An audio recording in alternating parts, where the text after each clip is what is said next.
What up, what up, what up? I do look. Hi. What's up, y'all? It's your boy B. And I am sitting here. I'm going to let a few more people log on, but I'm sitting here with Real Estate Mogul. The next Oprah Winfrey of real estate. I received it. We're sitting here. We're riding around Memphis looking at properties right now. But I'm sitting here with Real Estate Mogul, Karen Bridgeforth. Y'all help me welcome Karen Bridgeforth. Hi, everyone. I also got my boy Cornelius in town from the A, Nashville A, by way of Nashville A. But Cornelius also, how old are you, Cornelius? 26. 26. So what, about 3 years ago, you bought your first property with me. About 3 years ago, he bought a property with me. And within like a week or so, he made about 20% on his money. He did really good. But y'all, I want y'all to hear, because a lot of people don't get a chance to hear from my students that I've helped all around the freaking world. So I was like, man, I'm finna go live so people can hear this, because like a lot of people be secretive, man. Y'all gotta tell people y'all out here winning too. So Karen Bridgeforth, I can't see the comments right now, so we'll ask questions in a little bit. Maybe y'all can interview her. And I want y'all to see, man, it ain't just me that's out here winning. Karen Bridgeforth and her husband Edwin, shout out to E, out grinding for his family right now. But they came to me about 3 years ago. Karen was just like, hey, look, I want to learn real estate, yada, yada, yada, whoop-de-woo. And at the time, I was just now pretty much getting into the mentoring world to kind of help other people. And when she came to me, you know, she said I laid out a blueprint plan of action for her and showed her and her husband how to create wealth with real estate. And since then, Karen and her husband own over 10 plus properties in the Memphis area. But more importantly, I said, Karen, you know, how many properties you own? She told me the number. But then I was just like, I was telling her what my new goals are. And so she kind of looked at me like, wow, you know, like those are your goals. And so I asked her, I was like, man, how many properties, you know? She said, well, I just bought 4 properties in the last 2 months. I'm like, dang, like, so her goals are just as massive. So I'm like, we ain't too far off. So I want y'all to hear from this mogul, Karen Bridgeforth. And just kind of, I'm going to ask you a couple questions. So Karen, first of all, welcome to the show. Be Live, we're going to call this Be Live. And so Karen, can you tell everybody like what made you, first, what made you want to get into real estate? Well, basically, we wanted to get a source of income. At the time, I was off for maternity leave. Okay. So actually, it's right around 4 years now that we've been doing this. Okay. I was thankful to be home, you know, with my new baby, taking care of my kids. My husband, his job causes us to be apart at times. Mm-hmm. So we were like, we wanted passive income, and I didn't want to have to work a traditional 9 to 5. Okay. So we came to you. I saw a post you put out there one night. Y'all better look at them posts. If you have anything like in savings or a 401k, $10,000 plus dollars, you know, liquidate it and show, you know, give it to me, and I can show you a plan. And 4 years later, you know, we're reaping the benefits from sowing those seeds. You know, take heed to the nuggets that Bryan gives along. You know, and this is stuff that we could have paid $10,000 plus, you know, just to get that information. But he gave that information to us, and it was valuable. And like he said, you know, now I tell anybody, buy real estate. Yeah. As long as you have a mentor or someone that gives you a blueprint on how to succeed, and you can do it, the sky is the limit. And I can tell you now, I've moved back home recently to Memphis. I've been here for over a year now. I moved back. I was working at the IRS. Thank God I no longer have to be employed by the IRS. It's a great company, but I have the freedom to go out and create my wealth. So thanks. So look, this is the question I want to ask. So like, I guess, so now we hear what made you want to get into real estate, why you want to get into real estate. You was on maternity leave and all that good stuff. So let me ask you this. So like, most people that initially hear about real estate, they want to, you know, learn how to flip properties. They want to, you know, make profits and things like that. I guess your strategy, or, you know, I'm big on cash flow. I sold that property right there. I bought that one for, I think I got that one for like $6,000, and I sold it for like $144,000. But that's the one we did with HGTV. Oh wow! Yeah, it's beautiful in it, and I put a long note in their house, and so here's the thing. So what is your strategy? Do you prefer to flip or do you prefer to keep properties for cash flow? For now, our goal is to hold the property and get the cash flow. Cash flow is king. All right, now why I know that's what I teach, but like, why did you understand that so well? Like, what made you kind of grasp hold of that and get it? Well, number one, we only had a finite amount of money to get started with. Okay. And for us, it wasn't, to have this lofty dream. Right. What do I need to eat? Right. You know what I mean? Like, if I need $1,000 or so just to make it, right. Right. I can do that. I can get two properties, say rent them out at $500 a piece. That's $1,000. So right. now I created a blueprint that, we could back into. How much money, or as far as a salary, do I need to replace? So, like, I remember, like, when this is what I do with a lot of our clients that come to me for consulting. What I did was, like, I ask a person, I teach them how to get out of the rat race. Like, you don't have to be a millionaire to live like a millionaire.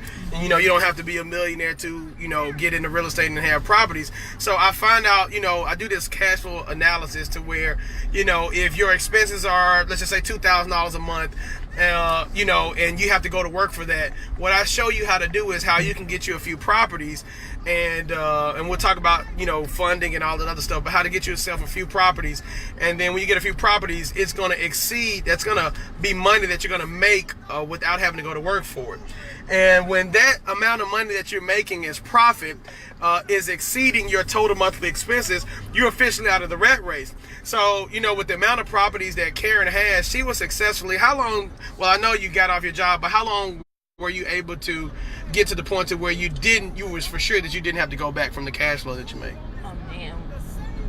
That was so long ago. Oh, my God. 3 years or so long. How many people, raise your hand if you could come off your job in 3 years and feel like it was an eternity to go. But go ahead. But I'm not bragging. But no, not at all. It's like I said, how much were you bringing in at the time? At right. the time, I was only bringing in like maybe $2,500 to $3,000.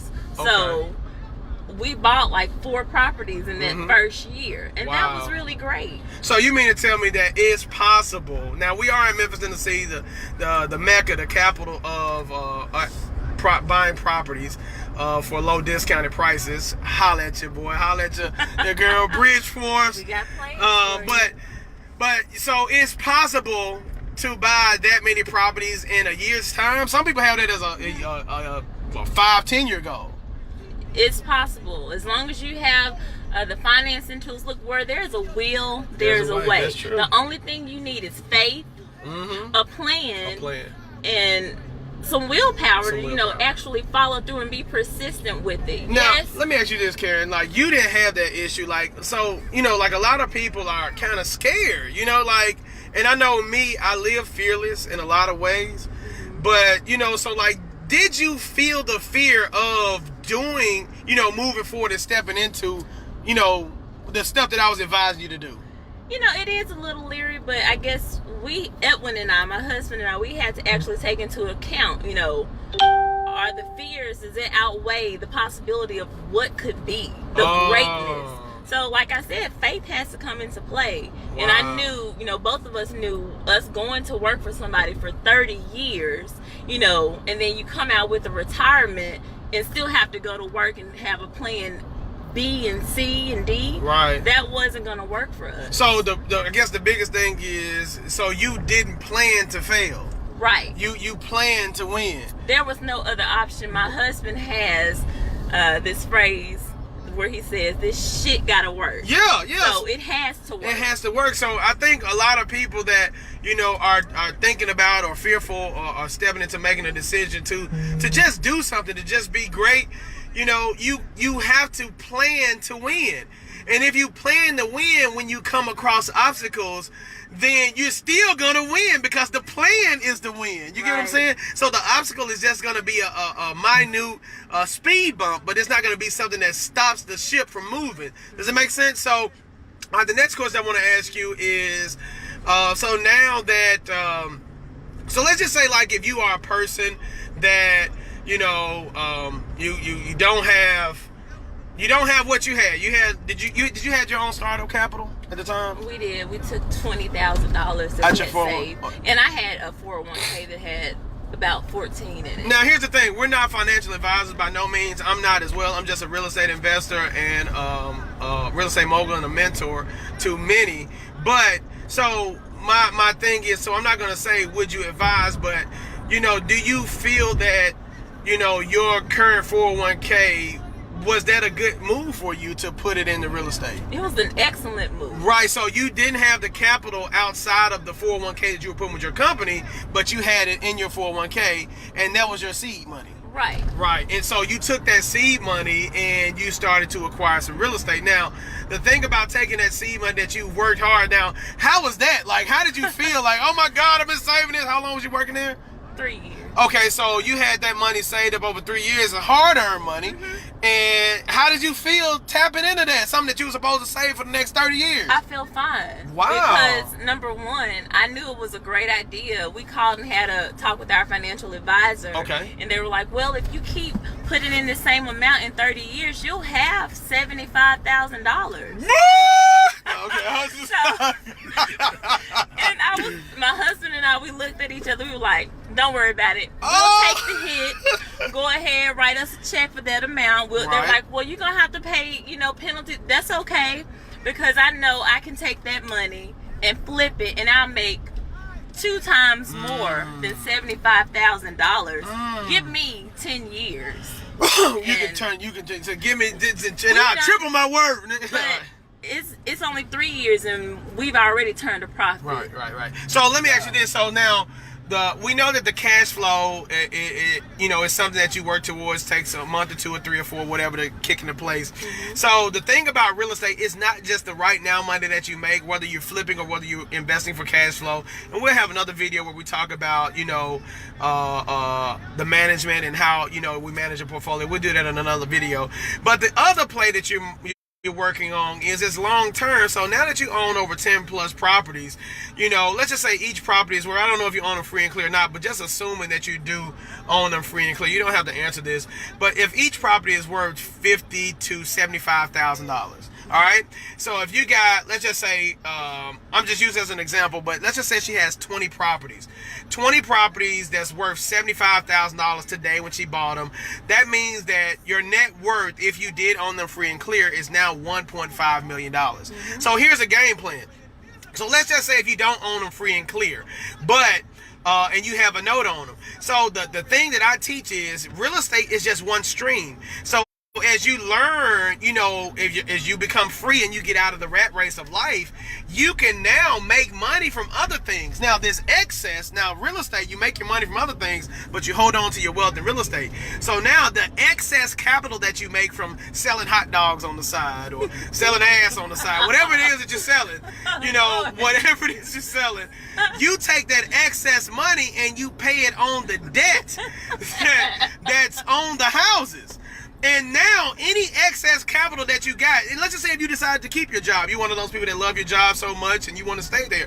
The job money is now paying for your debt service. And so now you're getting to buy down your debt so that you can increase your wealth, your net worth. So here's the thing. So understand this. Just because you got real estate don't mean that you got to just depend on that sole income. You're making long-term plays, right now money, and long-term plays, you know, for yourself and your future. It's something that you can truly pass on to your kids. So this is something that you really want to think about. Real estate is a right now play, but it's also a long-term play. So 15, 20 properties that you own free and clear, or over time, let's just say in 10 years, we all know that the properties are not going to be worth the same that they're worth today, because here's the thing about land, they stopped making it. According to Mark Twain, he said buy land because they stopped making it.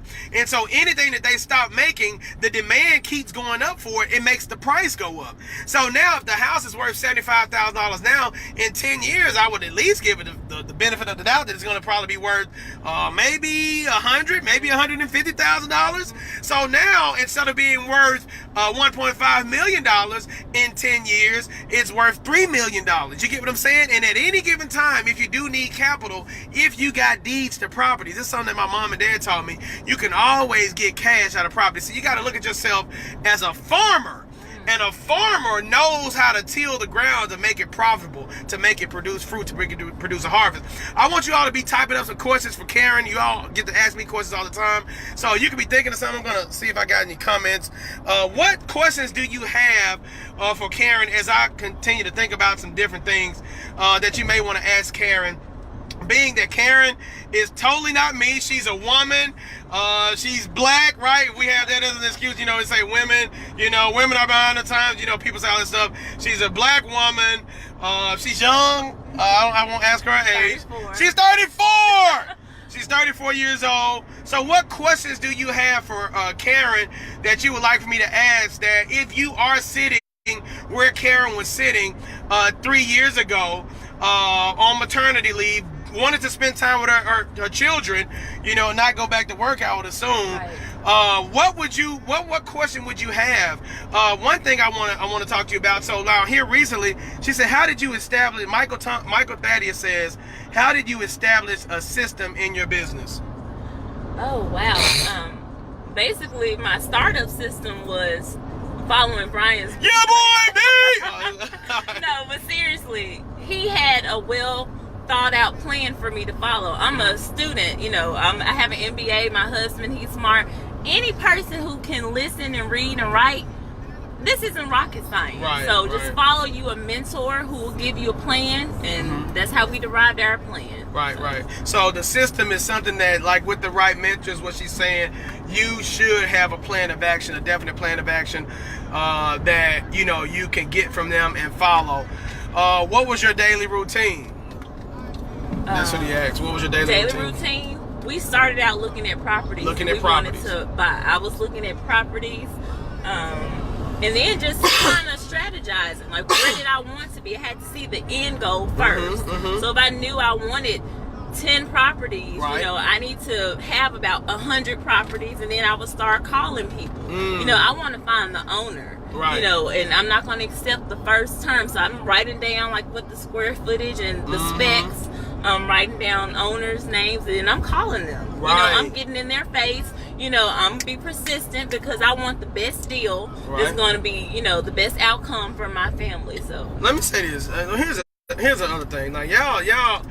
I want to say this. Like Karen ain't timid. She a boss out here. Like. So I will say, like, it's a lot of people that's out here timid. And this is the thing, you got to kind of build up something inside of you that says, I'm not content with where I am. We were just talking about this, like, you know, Americans, Cornelius, he eat good back there. Like Cornelius just had 2 meals. But what I'm saying is, living in America, you can get real content living in America. You eat more than 1 meal a day, and some of us are eating 4 and 5 meals a day.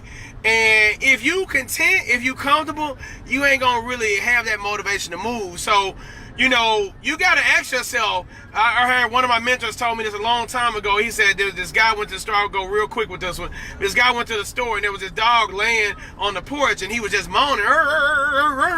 So the guy looked back and said, man, you know, you hear the dog moan? He said, yeah, I hear the dog moan. He said, what's wrong with the dog? He said, oh, he's just laying on a nail. And he was like, man, he ain't gonna move. He said, it must not be hurting bad enough. So you can moan and groan and all that stuff all day, but if the nail ain't hurting bad enough, you ain't gonna move. So the information that you're listening to is not gonna really move you unless you are in a painful situation. So somebody just asked a question, do you believe in getting your realtor license? I'm gonna answer that, and then I'll let Karen answer that. Me personally, to each his own. You know, there's a lot of benefits to getting your realtor license, but I want to say this. Don't let getting your realtor's license be an excuse of why you're not taking steps in the direction of getting involved in real estate today. Me personally, I do not have a real estate license. I had one of my friends tell me, you know, real estate brokers are called brokers because this is a joke, because they're typically broker than you are. And so I wanted to be the person that was making the money. And typically most real estate agents aren't investors themselves. And so I wanted to be the person that owned the portfolio. So if they're the person that's in between the transaction, get me to the person that's buying the properties, that's his 5th, his 10th, or his 100th property, and put me in contact with them, because that's who I want to learn from. So that's my answer to you. What about you, Karen? Like, what do you feel? I feel the same way. Yeah. a real estate investor, I honestly don't know enough to give an educated answer about whether or not I've never wanted to be a real estate agent, and I know they're two different things. Right, but right. I want to invest my money, not my time, because Right. I think real estate agents may have to really invest a lot of time into showing other people properties. Right, right. I want to spend my time growing my empire, and being a real estate agent, I don't have enough time to invest in that to make it worthwhile. That's not a goal for me. Yeah. Okay. So to each his own. That's not to say that that's a bad thing, guys. Right. So, you know, if you're on the way or you got your real estate license, take full advantage of it, use it, and make yourself win with that. That's just a personal opinion of me, and that's Karen's personal opinion as well. Don't create an excuse. Okay. Michael, you loaded with questions. All right. So how do you get your comps? Man, look here. A house is worth what the opinion of comp is an opinion of the market. A comp is an opinion of man, one of y'all. The comp is an opinion of the marketplace. A comp is an opinion of an individual. All right, it must be them veggies. And, so I get my comps from Zillow, bro. A house is worth what I say it's worth. Right. The thing is, I'm looking at what it's gonna make for me. So the cash flow, I'm not really buying a property based upon the value. A property can have no equity in it when I buy it, and they'll tell you I buy them all day left and right without any equity, because I know that over time I'm going to build equity. But right now, can I make cash flow off of it? See, to me, cash flow is king. So if I can make money today off the property by getting it in a certain condition and then sticking a couple families in that house, then I'm going to make money off that property today. So comps are not really something that I look at to make a decision. I'm not saying going out here doing that without an understanding of why I do that. I think you need to get an understanding of how I invest and why I invest the way I do, so that you can understand that strategy. So, but I do get my comps off Zillow. All that other stuff, searching around, spending hours on, how much this precise says worth, that's a bunch of crock and time eater, man. Don't let that stuff eat your time like that. What other questions do you guys got, guys? I'm sitting here with Karen Bridgeforth, the Bridgeforth Empire, with Edwin and Karen Bridgeforth. Let me tell you, if you're just tuning in, they came to me about 3 years ago, and since then they own a portfolio of over 10 properties, and they're one of hundreds of students that have came to me that have put my plan of action into execution. And I can say that I got the opportunity to share their success story with you all today. So I told her I was going to go live, and I had her go live, and she agreed to do it. So what questions do you have? Ask her, did she pay for her website? Do you even got a website? I don't have a website. Oh, that's what I'm talking. No. I want to say this because it be people like, oh my God, I gotta get a website before I get started and all that other crap. Hey man, she ain't got no website. She got over 10 properties. All right, so go ahead. But I am planning to get a website. 3 years later. Yeah, 3 years later. I guess my husband, like someone asked, what was your plan? Our plan was, number one, first we get the property. Once we get the property, okay, what is it going to take to get the doors open? Okay. To get the property to producing an income. So honestly, we spent these 3 years just grinding and getting our properties up to cash flowing. Mm-hmm. And we've gotten different plans. So not all of my properties are for one family homes. We make a great amount of money, so we've been kind of busy with that. But we have a management company in the works. We have a lot of visions coming forth, so you will see a website coming up soon. So y'all, when you see that website, make sure you go to her website. Michael, thank you so much for these questions, because I'm sure a lot of other people have these types of questions too that they would love to ask, and they probably don't even know to ask them, because one thing to growth is knowing what questions to ask. And I think that's one of the things that made Jesus such an amazing mentor, is he never really answered a question with a statement. He answered it with a question. And so because questions open up the mind to lift, to elevate, to ascend. And so keep asking your questions. There are always smart questions, everyone you ask. So what are your marketing strategies? Direct mail marketing. Let me ask you this before she answers that. Marketing strategies for what? For tenants, for buyers, for sellers. Remember, she's a cash flow investor. So marketing strategies for what? I would say this. Whoever has a pulse What up, Sonya? Whoever has a post, we passed by the house that you found for me just a few minutes ago. I was telling them the story about that one, Sonya. Still waiting on that one, the situation. But so if a person has a pulse, I kind of introduce what I do to them. That's my marketing strategy. But today we live in a day and age to where you can't sell a secret. He said for wholesaling. So Karen doesn't wholesale. She's like I said, she's the back end investor. So if you are a wholesaler, she'll buy from you. She's the buyer. She's the end buyer. But what I do for wholesaling is, I go online, man. Like I'm a Facebook, social media influencer, all over the social web, YouTube, etc.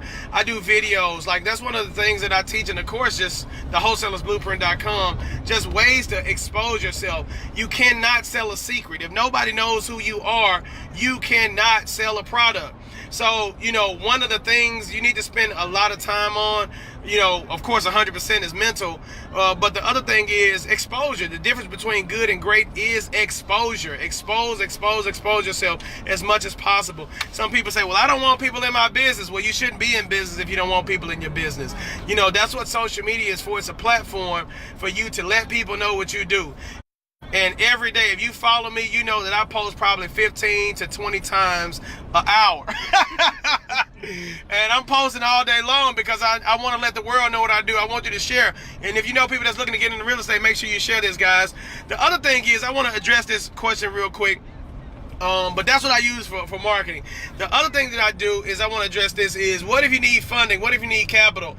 Where guys, the first thing you want to do, there's a 5-step process that we have, the Bridgeforth and myself, that we do to help a lot of other families get started. Is, one thing we do is we help you, get your credit in order. So if you come to us and you're ready to get started in real estate and you're literally starting at zero, or let's just say if you don't have good credit, well, we help you, find solutions to get your credit in order. Once you get your credit in order, we give you things that you could possibly get money from, whether money that you're not even thinking about that you currently have, and other resources from investors and financial institutions that we're partnered with, that we can help you get access to capital to acquire funding for real estate.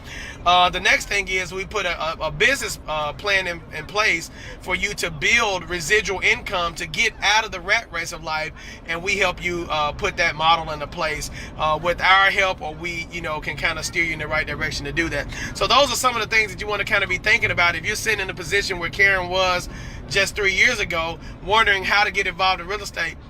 If you do inbox myself or inbox Karen, we do have a success blueprint for you to get you or your family out of any situation that you're in, using real estate as the foundation of your wealth building portfolio or your wealth building pyramid, and then from there teaching you how to build multiple streams of income. One question Michael just said, since I'm beginning, where do I get my content to talk about? I do not have any inventory to post. Well, here's the thing, what's inside of you is going to come on the outside of you. You're going to speak it out of you. So the first thing is, you got to feed your mind on a daily basis. You got to be willing to engulf and saturate. Imagine your brain dropping into knowledge. You got to saturate your brain with knowledge. And those are through books, audios, courses, DVDs, CDs, everything that you can think about, be around. You want to saturate your brain. Now, here's the thing. One thing about saturating your brain is, you don't just want to listen to stuff. Like a lot of times we get caught into learning. That's what school kind of has most people designed, or traditionally designed, to think that you're just sitting in the classroom learning. The way humans learn is by execution. I got you, Tanya. Go ahead and inbox us, and I'll be looking for your inbox, and I'll respond to you this evening. But you learn by execution. You learn by attempting to take a step. Now, here's the thing. One of the things that I learned that I would say that I've began to master as I started to experience success is, as I took steps forward, I didn't know how I was going to complete it. I just took steps forward knowing that it would be completed. I knew that everything that I took steps forward towards, it will come to pass. And I think that's what Karen was kind of mentioning. Like, she worked on a plan of completion. She worked as if it was completed. So now I know if I take my steps forward, if I take my steps in faith that it is completed, then the way is going to be made for me. So I don't always know the how. But as I'm getting information, and if I do have a person in my life that's a mentor, and they're telling me to do this, they're telling me to do this for a reason. So I'm not fearful when I have somebody that's a mentor, right? Even if it's through audio courses or online courses, if they say do this today or next, I'm doing this next. And I know that that's going to lead me somewhere. I'm not questioning why. I'll learn why after I do it, and it'll link up after I get it done. So you got to kind of reverse how you learn or how you get shit done in your own life. Like, school system, as great as it was, but it also is a hindrance as well, because it taught us how to, I would say, use our memory more so than use our execution for learning. Think about how you learn how to walk or how to ride a bike. You kept falling. You know, think about how you learn how to drive. You kept driving. You know, how to write with a pencil. You kept writing. You know, you learn math by doing the repetitious things over and over and over again. And this is how you're going to continue to learn in anything that you put your mind to. Another question, where do I start on the blueprint? I'm already in the course. Is the credit repair that place to get the blueprint? No, we don't have that information in the blueprint. The wholesaler's blueprint is how to be able to flip paper. See, the thing is, wholesaling is allowing you to contact sellers. Watch the course. The thing that you got to do in that course, Michael, is you have to do the mental steps. A lot of people that get into that wholesaler's blueprint, you skip over the mental saturation in the beginning to get to the technical things of the course. If you skip over that, you will not experience it, because here's the thing, your mind as it is not equipped to take on the information that course has. So what the mental saturation that I teach in that course, it expands your mind to possess your spirit with a state of consciousness to accept a belief that you don't have. How do you accept a belief that you don't have? Faith comes by what? Hearing and hearing and hearing and hearing the word of God. Well, we all know that God is on the inside of us. So you got to speak things out of your mouth until you believe it in your heart. It's like a recycle effect. And as you believe it in your heart, then you speak it out of your mouth from your heart. And then when you speak it from your heart, these things start to obey. The matter begins to obey. The ether begins to obey what's being spoke from the heart. So the first thing that you need to do, Michael, is not work on your mental. Do it. Be doers of the word is what scripture says. You got to do it every day. I'm talking about listen to this. It mentally. This is what's playing in the background. Highest and best in life. All day long, choose bro. And accept help. Like, this shit ain't no game, dog. Like a lot of people do this shit, and you got 82,000 seeds of thought a day, 82,000 seconds a day that you got. And some people plant seeds of thought, and they spend 2 minutes on affirmations. And that's 2 minutes is 120 seconds, and you got 86,000 seeds, 86,000 thought seeds. You get what I'm saying? If you got 86,000 thought seeds and you spend 120 seconds, what type of harvest are you expecting in your mental garden? You can't produce fruit that way. Every farmer knows that if I want to produce some fruit and I got 86,000 seeds, how many fucking seeds am I going to plant? I'm going to plant 86,000 damn seeds with an intentional seed. An intentional seed of prosperity. An intentional seed of prosperous health, abundance, wealth, real estate success, wholesaling success. See, I made $100,000 a month before I made it in the physical. You get what I'm saying? I made $100,000 a month before I made it in the physical, bro. And so I kept planting that seed in my spirit repeatedly. 86,000 seconds a day, I was listening to it, hearing it, speaking it out of my own mouth, believing it in my own heart. And that's the only way you're going to experience success. It ain't going to come to you no other way. It ain't no more learning that you can do other than learning how to get your mind right by repetitious instructions to your subconscious mind. All right, I'm working on my mental. All right, boom, boom, boom. All right, so guys, any other questions for this mogul here? Karen, so I want to say, y'all, I'm so proud of her and her husband, Edwin. it's like I'm looking at them and seeing like, damn, like this is absolutely amazing, you know, and what could be. I remember when they came to me and I was thinking, you know, I wasn't thinking like, oh, they ain't gonna do nothing with it. I was just like, you know, I was planting a seed. And look how it's came back, man. So the gift has come back by showing me that they're doing it. And that's a win, because look at how this ripple effect happens. This ripple effect happens because now they're supplying home. They're bettering our city. Thank you, Karen. They're bettering our city, making it a better place. They're taking old, dilapidated homes and fixing them up. They're supplying jobs to workers, right? That need work, that feed their families. You see how this is a ripple effect? They're taking these houses, fixing them up, and they're putting families in these houses. You get what I'm saying? So they're bettering the community, and then now these families have a good, wholesome environment, good, nice house, new house to live in. And guess what? Their kids are in a good environment. So these things have such a ripple effect as you take these things and apply. So understand that you take the focus off of yourself and you start to put it on other people. Here's the magic thing, guys. The more people you help get what they want, guess what? There's a universal law to this. The more people you help get what they want, you automatically get what you want, guys. Cornelius, you got anything to say? Hey, man, I'm grinding. I'm just soaking it all in right now. I'm soaking up. So let's hear from them. We got people on here, man. People listen. So Cornelius, let me tell you. So like, what made you? I guess like, how did you find out about me, Cornelius? Just a mutual relationship. Yep. Older brother of mine. Uh-huh. You know, Bryan was calling him, telling him all day, you need to come and you know, see what's up with this real estate. And we just finally took the step. Yeah. Finally took the step. Came out here to Memphis to come meet up with him. Yeah. And I believe the second time I came out here is when I bought my first property. You did. So it was you know, it was just one of those situations. Everything just clicked as soon as we decided to jump and make that move. And Yeah. I've just been, you know, we've been back at it. That's awesome, man. So like, how old are you now? I'm 26. 26. So like, I guess, how does the mind of a 26-year-old, you know, because a lot of people think that you got to be an older person to do stuff like this. How does the mind of a 26-year-old, what motivates you to want to do real estate? I mean, it's such an old man's game, people say. Like, what motivates you to want to do real estate, bro? I feel like just looking at the future, you know, when you know, kind of wake up and things are going on, you just want more for yourself. So I personally just started to study and see what other people were doing that were successful, and it just happened. That happened to be the common denominator. Like everybody was, you know, real estate. So, Gotcha. At that point, just started to, you know, read, kind of get up on knowledge, figure out who was like me, who was in that same arena, and trying to link up with those people. And you'll be surprised at what'll happen once you start moving forward. I got a question for Karen real quick. So Karen, like, what's the I guess you reached, so the goal that you had was to own 10 properties, I'm assuming, Karen? That was a short That's what I'm saying. So like, what is the next goal, if you don't mind, like, sharing, like, what is the next, like, goal for yourself? Like, is it, you know?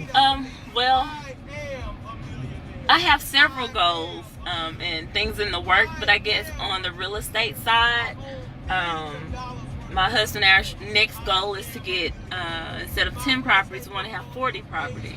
Right. And one thing we did, we needed more funding to be secured. So we actually went through the program that Bryan has, and I would suggest that to anyone. If you don't have the money, you say, you know, hey, I got this bad credit score, I don't have the funding. There are ways to get rid of the barriers. You know, there is no excuse. Right. Get someone who has a plan. Bryan has a plan, and you can also inbox myself. Right. I know the process. So get at us. If you need money, you want to win for your family, get at us. We can help you get the funding. But short term, our next goal is to get 40 properties. My husband has a regular 9-to-5. He wants to come off of his job. Right. So that's our next goal. Right. So our son is 4 right now. By the time my son is in first grade, my husband wants to be able to come off his job. So that's our next goal as far as just the properties. But, man, 40 properties. So like, he said, what is her Facebook? I tagged her in the post, Karen Bridgeforth. 40 properties, y'all. That is like Real Mogul. Do you know, like, you know, I don't care whether you black or white, Hispanic, red or yellow, man. We are in America, and it's like it ain't too many people in my ancestry lineage that can say that they own 40 properties. You know what I'm saying? So, Karen, that is massive. Well, you know what? Not even 40, but 10 properties. So I want y'all to help me applaud that, man, because like that is massive. That is major to own 10 properties, 10 deeds to real estate, in America, man, the land of the free, right? So I also want to say this, guys, we don't necessarily have to ask permission or where's my 40 acres and a mule anymore. We can actually go and grab these properties. Some of them we can give for free. Some of them they give to us. Some of them we got to buy them. But we can go buy our own 40 acres and a mule or go get it ourselves. You know what I'm saying? And that's any race, any color. It's America. And it's a lot of land out here, y'all. And all you got to do is go get it. So I want you to kind of take the mental change. I know some of y'all don't need this, but I give you permission to go out and build wealth for your family. You have my permission to go out and build wealth for your family. There are real people that are doing this in a huge way that look just like you and look just like me and look just like other people, right? It ain't nothing. You could be fat, black, white, red, yellow, orange, purple. You could be an alien. If you got a pen and a piece of paper and you know what? I'm gonna tell you something. What's real talk? To buy a property in America, I'm gonna tell you something. You don't even have to have an ID. Y'all didn't know that, did you? You gotta have an ID to sell it, but you ain't gotta have an ID to buy it. You don't even have to have an ID to become a property owner. What I'm telling you is, go get you some property, guys. If you don't know where to start, get at your boy B. Get at Karen Bridgeforth. She's tagged in this post. Karen Bridgeforth. Inbox her, y'all. Ask her more questions. And if you have a property, like if you have an aunt or great aunt or somebody who has a property, they don't want to manage it, call me. Call Karen. Bridgeforth has management services. Yes. For you guys. Yes. Let us know. Yes. So, guys, it's your boy B, Karen Bridgeforth, Cornelius in the back. Thank you all for tuning in. Share this video with somebody that you know that's wanting to get involved in real estate or get their finances on track in a way to where they can get themselves a definite plan of action to make big moves in their life. So, talk to you guys later. Have an absolutely amazing day.